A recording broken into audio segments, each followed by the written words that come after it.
베트남에서 열리는 제2차 북미 정상회담을 앞두고 한미일 연대를 지지하는 결의안이 상하원에 제출됐습니다. 뉴욕 주민의 과반수가 뉴욕시의 아마존 유치를 지지한다는 여론조사 결과가 나왔습니다. 앤드루 쿠오모 주지사가 어제 지방세 소득공제 상한선 폐지와 관련해 트럼프 대통령과 백악관에서 회담을 가졌습니다.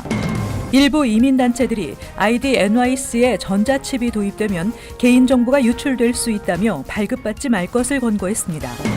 뉴욕이 미국 내 가장 극심한 교통체증을 겪는 도시 4위에 올랐습니다. 이상은 이 시각 주요 뉴스입니다. 시청자 여러분 안녕하십니까? KBN 뉴스입니다. 연방의회가 강제 동원 판결과 레이더 논란 등으로 첨예화된 한일 간 갈등 중재에 나섰습니다.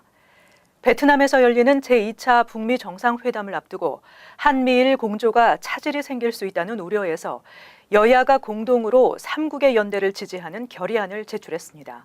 지한샘 기자가 보도합니다. 오랜 기간 지속됐던 한미일 연대를 지지한다는 내용을 담은 결의안이 상하원에 각각 제출됐습니다. 결의안은 한미일 3국의 유대와 협력이 매우 중요하다는 점을 상원과 하원이 강력하게 지지한다는 내용을 담고 있습니다.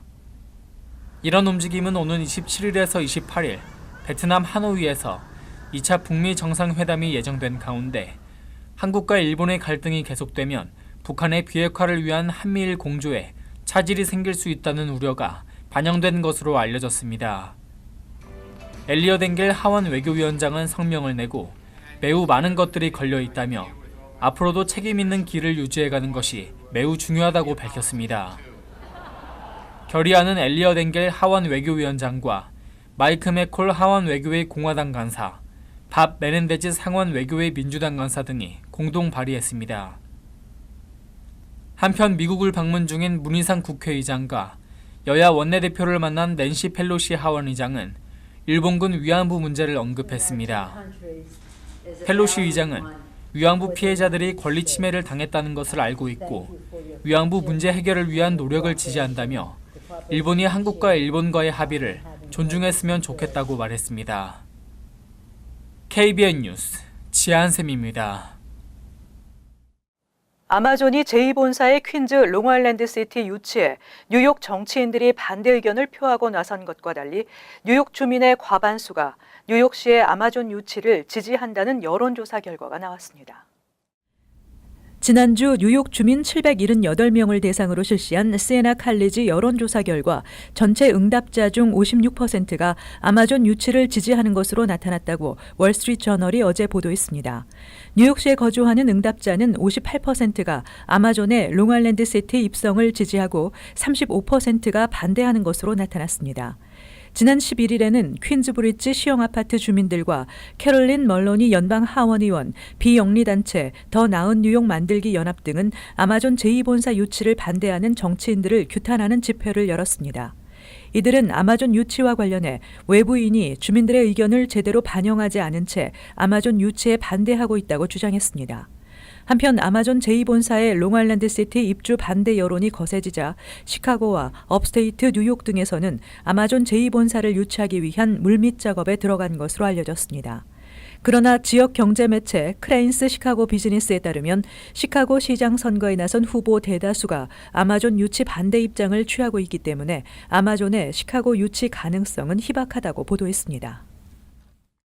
트럼프 행정부의 개정세법에 따른 지방세 납부액 소득공제 제한으로 세금 환급 액수가 줄어든 가운데 지방세 소득공제 상한선 폐지를 촉구하고 있는 앤드루 쿠오모 주지사가 어제 트럼프 대통령과 백악관에서 회담을 가졌습니다. 쿠오모 주지사는 11일 주정부 청사에서 열린 기자회견에서 주 감사원이 발표한 뉴욕주 세입 보고서에서 뉴욕주 개인소득세 징수 예상 금액이 230억 달러 감소했음을 강조하며 지방세 소득공제 제한 규정이 주된 영향을 미쳤다고 밝히며 이 규정의 폐지를 촉구했습니다. 쿠오모 주지사는 지방세 소득공제 제한으로 뉴욕 주민이 추가로 부담하게 되는 금액은 150억 달러에 이른다며 뉴욕뿐만 아니라 뉴저지, 커네티컷, 캘리포니아, 매사추세츠 주 등에도 영향을 미치며 미 전역의 경제적 문제와도 직결된다고 밝혔습니다. 한편 트럼프 행정부의 개정세법으로 주 로컬 정부에 납부하는 지방세 납부액 소득 공제가 연간 $10,000로 제한하는 규정이 도입되면서 항목별 공제로 세금 환급을 받았던 사람들이 세금 환급 액수가 작년보다 줄어 주민들의 불만을 사고 있는 상황입니다. 또 국세청이 지난 8일 발표한 주간 소득세 신고와 환급금 규모 통계 자료에 따르면 지난달 28일부터 2월 1일까지의 평균 세금 환급액은 지난해 같은 기간에 $2,035보다 $170가 적은 $1,865로 약 8.4% 감소했고 소득세 신고 접수도 12%나 줄었습니다. 뉴욕시가 불법 체류자들의 은행 서비스 등을 가능하게 하기 위해 뉴욕시 정부 신분증 ID NYC의 전자칩 도입을 추진하고 있는 가운데 일부 이민단체들은 신분증에 전자칩이 도입되면 개인정보가 유출될 수 있다며 발급받지 말 것을 권고했습니다. 이민자 단체들이 뉴욕시 정부가 추진하려는 ID NYC의 전자칩 도입에 반대하며 전자칩 도입이 개인정보 유출의 위험이 있기에 카드를 발급받지 말 것을 권고했다고 데일리 뉴스가 보도했습니다. 이들 이민단체들은 불법 체류자들을 포함한 이민자의 안전을 위한 신분증의 정보가 연방정부에 노출된다면 이민자에 대한 정보 유출로 타격이 클 수 있다는 지적입니다. 이민자 보호 프로젝트의 미조 아이제키 부디렉터는 정보 공유와 감시로 이민 세관 단속국이 이민자들을 추방할 수 있는 위험이 커질까 우려된다며 사기업들과 협력해 교통, 건강, 금융, 기타 기능들을 추가하려는 목적은 불법 체류자와 이민자들의 정보를 노출시키는 가능성을 배제할 수 없다고 말했습니다.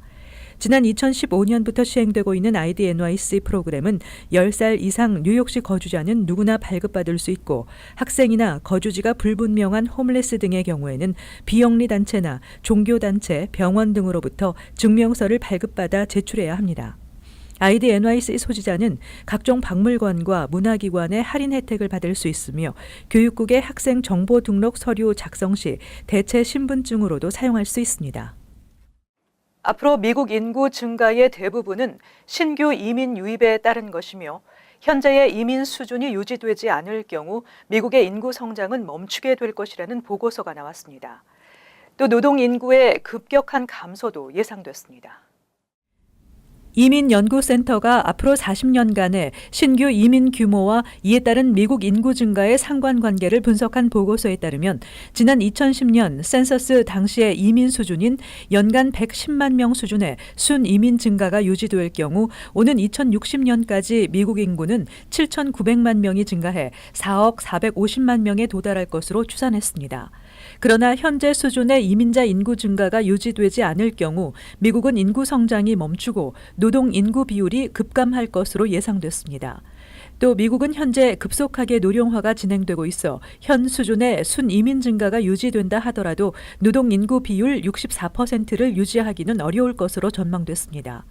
보고서는 현재의 신규 이민 유입 규모가 유지되더라도 미국 전체 인구에서 노동 인구가 차지하는 비율은 오는 2060년 59%로 떨어지고 65세 이상 노령 인구의 현재의 15.6%에서 23.4%로 늘어나게 될 것으로 예상했습니다. 그러나 보고서는 신규 이민 확대가 현 수준의 노동 인구 비율 유지를 위한 해법은 될 수 없을 것이라고 지적하며 은퇴 연령을 상향 조정하고 70%를 나타내는 역대 최저 수준을 기록하고 있는 노동 인구의 고용률을 높이는 것이 현실적인 해법이라고 밝혔습니다.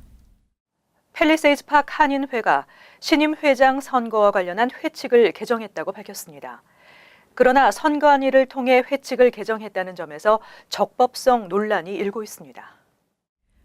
팰리세이드 파크 한인회가 발표한 후보 자격 관련 회칙 개정 내용에 따르면 선거일 현재 2년 이상 계속해서 정회원 자격을 유지한 자, 집행부와 특별기구 또는 이사회 임원으로 2년 이상 봉사한 자, 이사회 이사 또는 임원이나 직원으로 도합 2년 이상 봉사한 자 등의 회칙을 생략하기로 했습니다. 또 이 후보자가 1차 등록 기간 중에 없어 회장 선출이 무산될 시에 2차 공고 없이 선관위 참석 인원 3분의 2의 동의를 얻어 선관위원장의 추대 형식으로 회장을 선출하기로 했습니다. 한편 팰리세이드 파크 한인회의 회칙 개정은 이사회를 통해서만 이루어져야 하는데 권한도 없는 선관위의 의결로 회칙 개정이 되면서 앞으로의 논란이 예상됩니다. 이와 관련해 팰리세이드 파크 한인회는 제5대 집행부와 이사회의 업무가 종결된 상태이기 때문에 새 집행부와 이사회가 출범할 때까지 한시적으로 선관위가 이사회를 대신해 비현실적인 회칙을 개정하기로 결정했다고 해명했습니다. 뉴욕시 약국들이 최근 중간 거래상들의 횡포로 본전도 못 건지는 장사를 하고 있다며 주정부에 규제를 호소했습니다. 뉴욕시 개인 약국과 보험사 간의 중개상들이 지나치게 수수료를 챙겨 약국에 돌아오는 이윤이 줄고 있다는 지적이 나오고 있습니다. 블룸버그 통신의 최근 보도에 따르면 미국 내 31개 주의 90개 주요 일반 처방약 환급액이 최대 3배까지 차이가 나는 것으로 나타났습니다. 뉴욕주 약사협회의 최근 조사에 따르면 뉴욕시 개인 약국 500개 중 70%가 지난해 업무 시간이나 직원 수를 줄여야 했고 92%는 올해도 같은 상황이 이어진다고 밝혔습니다. 특히 최근 대형 약국 체인 CVS와 메이저 보험사 에트나의 합병과 관련해 대형 체인은 같은 약을 저렴하게 공급받아 이윤이 많이 남고 소비자에게 받는 약값은 같기 때문에 개인 약국은 부담이 크다고 전했습니다. 한편 한인약사회를 포함한 뉴욕시 주 약사협회는 주정부에 약사들의 고충을 전달해 중개상의 횡포를 막겠다는 계획입니다. 데비 바버 약사협회 회장은 앤드루 쿠오모 주지사도 이를 규제하는 계획을 2019-2020 회계년도 예산안에 추가했다고 밝혔습니다. 뉴욕이 미국 내 가장 극심한 교통체증을 겪는 도시 4위에 올랐습니다. 뉴욕 운전자들은 도로가 막혀 허비하는 시간이 1년에 133시간이었습니다. 교통체증이 가장 심한 도시는 보스턴이 1위로 불명예를 안았습니다. 교통정보분석업체 인릭스가 지난해 38개국 200여 개 도시를 대상으로 교통체증 정도를 분석해 발표한 결과에 따르면 미국인은 교통체증으로 연간 평균 97시간을 낭비하는 것으로 조사됐습니다. 운전자들이 길에 쏟아부은 시간에 따른 기회비용과 추가 연료 사용 등을 환산했을 때 연간 약 870억 달러를 허비한 셈이며 운전자 1인당 평균 비용은 1,348달러에 달했습니다. 뉴요커들이 길에 허비하는 비용은 1인당 1,859달러로 총 비용은 95억 달러에 달했습니다. 교통체증이 극심한 도시 1위인 보스턴은 1년에 164시간을 도로에서 낭비하며 1인당 2,291달러를 허비하는 것으로 나타났습니다. 교통체증이 극심한 곳 2위는 시카고이며 다음으로 LA와 뉴욕, 시애틀, 피츠버그, 샌프란시스코 순이었습니다. 총 비용으로 순위를 매기면 뉴욕이 1위이며 그 다음이 LA, 시카고, 워싱턴 DC, 보스턴 등의 순입니다. 미 전국 대학생들이 8년 내에 졸업하는 비율이 60% 정도에 그치고 있습니다. 그러나 아시안 학생들의 졸업률은 이를 훨씬 웃도는 80% 수준에 달했습니다. 지난 2010년 2년제 또는 4년제 대학에 입학한 학생 가운데 60.4%가 8년 내 졸업한 것으로 조사됐다고 전국 학생 클리어링 하우스가 어제 발표했습니다. 이 중 아시안 학생의 졸업률은 71.5%로 백인 67.4%, 히스패닉 53.2%, 흑인 44.3%보다 높았습니다.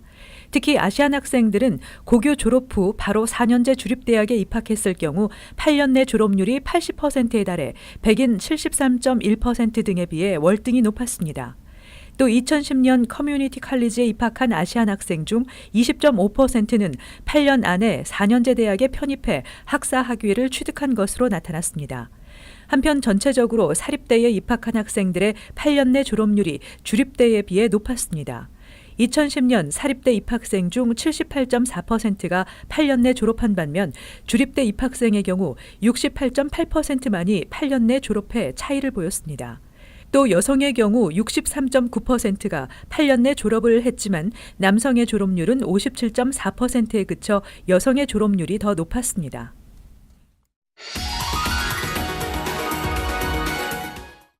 이어서 LA 지역 한인사회 소식입니다. 지난 5일 팜스프링스 국제공항 인근에서 발생한 경비행기 추락 사고의 사망자 신원이 한인으로 확인됐습니다. 리버사이드 카운티 검치소에 따르면 지난 5일 오후 6시 15분쯤 샌 가브리엘 밸리 공항에서 이륙한 경비행기가 라스베가스 공항으로 향하던 중 팜스프링스 인근에 추락해 2명이 숨졌고 사망자는 모두 한인으로 파악됐습니다. 사망자는 경비행기의 파일럿인 한국 국적의 32살 주정호 씨와 탑승객인 LA 주민 28살 박재령 씨로 나타났습니다. 이와 관련해 연방항공국과 국가운수안전위원회는 정확한 사고 원인을 조사하고 있다고 전했습니다. LA시에서 모피 제품 제조와 판매가 전면 금지됩니다. LA시 의회는 오늘 밥 블루멘필드와 폴 코레츠 LA시 의원이 발의한 모피 제품에 대한 제조와 판매를 금지하는 내용의 조례안을 찬성 13표, 반대 1표로 통과시켰습니다. 하지만 핸드백과 가방, 모자 등의 모피 제품은 제외됩니다. 한편 조례안은 LA시 의회의 두 번째 투표를 거쳐 에릭 가세티 LA 시장의 서명을 받게 되면 오는 2021년부터 시행될 예정입니다. 이어서 간추린 소식입니다. 다음 달부터 비이민 비자 갱신과 연장 신청서 I-539 양식이 변경되며 $85의 생체 인식 서비스 수수료가 부과됩니다. 3월 11일부터는 변경되기 전 양식으로 작성된 양식은 접수되지 않고 거부됩니다. 주 신청자와 공동 신청자 등은 각각 이민 신청 서류에 서명을 해야 하며 만약 신청자가 14살 미만이거나 정신적인 질환을 갖고 있는 경우에는 부모 또는 보호자가 대신 이민 신청 서류에 서명을 할 수 있습니다. 멜린다 게츠 퀸즈 보로장이 퀸즈 카운티 민주당의 공식적인 지지를 얻어내며 오는 11월 있을 퀸즈 검사장 선거에서 우위를 보이고 있습니다. 캐츠 보로장은 지금까지 숙박업 종사자 노조인 뉴욕 호텔 트레이드 위원회를 비롯해 300여 지역 리더와 단체들의 지지를 이끌어냈습니다. 캐츠 보로장은 지난해 12월 검사장 선거에 후보로 나설 것을 밝힌 뒤 많은 선거 자금을 모으는 등 발빠른 움직임을 보이고 있습니다. 어제 새벽 2시 35분쯤 퀸즈 플러싱 파울러 애비뉴의 한 노래방 앞에서 총격 사건이 일어나 한 명이 숨지는 사건이 발생했습니다. 피해자는 31세 남성으로 노래방 앞에 멈춰선 버지니아주 번호판의 흰색 혼다차에서 마스크를 쓴 괴한이 나와 수차례 총을 쏘고 도주했습니다. 아직까지 숨진 남성의 신원은 공개되지 않았으며 달아난 용의자에 대해서도 정보가 공개되지 않고 있습니다. 뉴저지 버겐 심포니 오케스트라가 일제에 대한 민족의 한거를 보여준 3.1 운동 100주년을 기념하기 위해 오는 3월 2일 오후 7시 30분 뉴저지주 한인 밀집타운인 포틀리 소재 포틀리 고교 강당에서 연주회를 갖습니다. 입장료는 무료입니다. 이번 콘서트에서는 최성환의 아리랑 환상곡, 시벨리우스의 핀란디아 등 현실에 대한 진정한 저항의식이 담긴 혁명적인 곡들이 선보입니다. 계속해서 환율과 증권 소식입니다.